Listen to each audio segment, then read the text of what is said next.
Hey guys, this is Gene Jensen, and today I want to talk about why a medium heavy fast action rod is not the only rod that you need for bass fishing.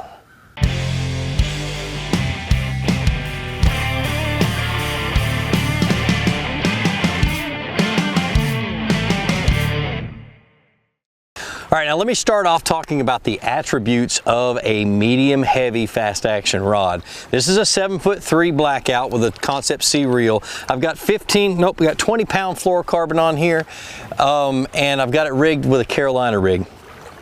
The attributes of the rod. First of all, you want to look at the flex. It is a medium heavy, so it's going to flex in the first quarter of the rod and then go straight into the backbone or the stiffer part of the rod. Now watch what happens when I release it. Let me see if I can do this right. It goes back to straight very, very fast. That's why they call it a fast action rod. So medium heavy fast action rod.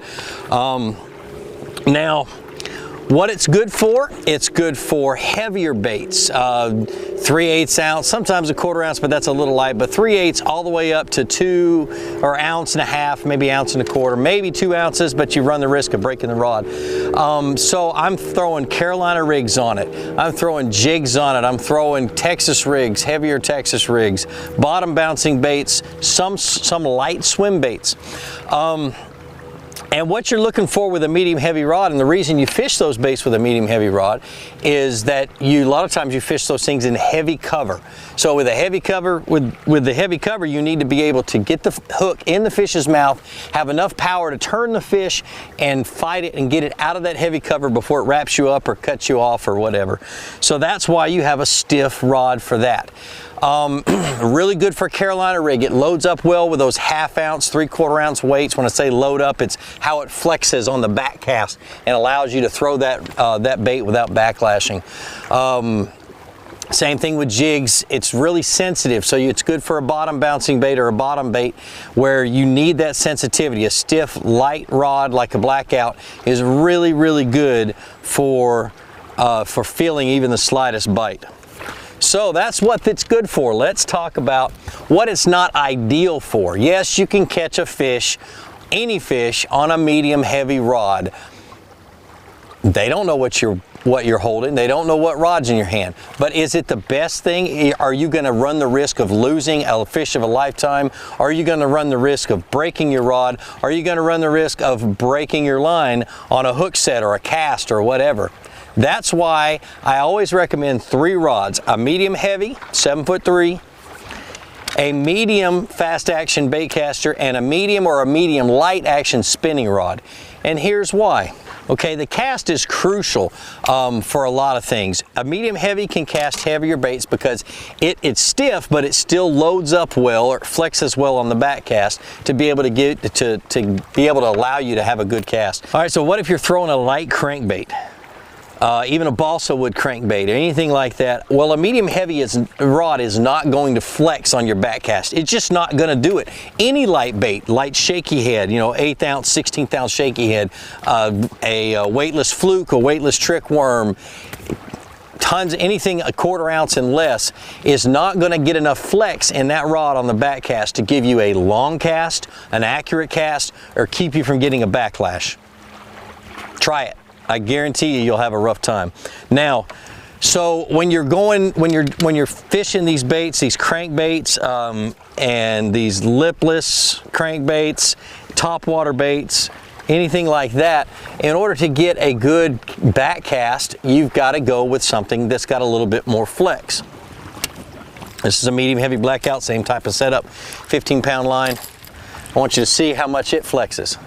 See how much it flexes? It flexes almost half of the rod. About a little less than half of the rod. So you've got a lot of flex, a lot more flex in the tip to be able to bend on that back cast and make that cast.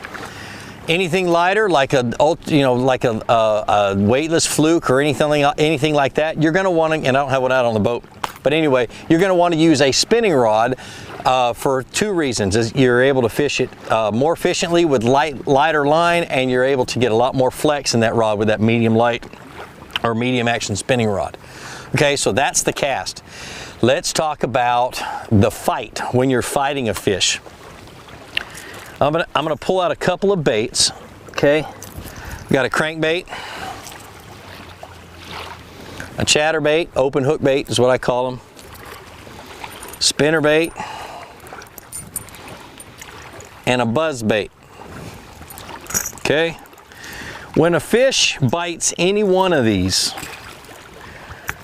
you don't need a heavy rod to be able to set the hook. The best thing that I've found is a moderate action rod. Okay, so a moderate action rod is best for crankbaits, spinnerbaits.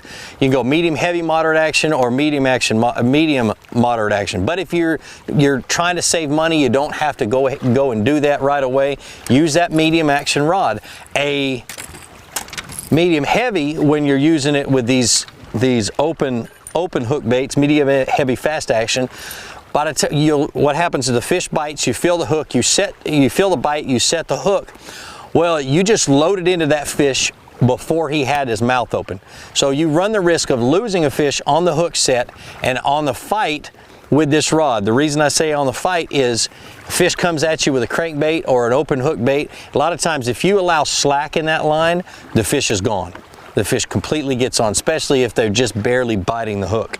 And why I say that is because this is a fast action rod. It comes back a lot faster than a medium fast action rod. So a medium heavy rod. And so when the fish lunges at you and you get that split second of slack line, you lose your fish. So you got to take that into account. Yes, you'll catch fish on it, but you're liable to lose a lot more on the fight. I'm going to go with a medium action rod for these heavier baits, these buzz baits and spinner baits and things like that. And with your crankbaits, like your really light ones, I will, the balsa wood ones like the Rapala ones and things like that, I'm going to go with a spinning rod because that spinning rod's got a lot of flex in it, got a lot of play when the bass is fighting. You can set the hook pretty easily. It's just a good all-around rod.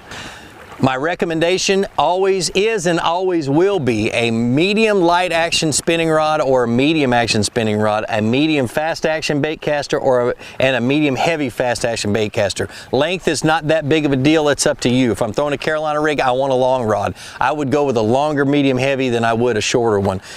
With the medium, 7 foot, anywhere around 7 feet, 6, 8, 7 feet, and then your spinning rod, 7 feet is always a good number. So anyway, well, like I always say, be sure to introduce somebody to fishing, introduce them to my channel, let me help you teach them how to fish. More importantly, get out on the water, go out and catch some fish, and have a great day.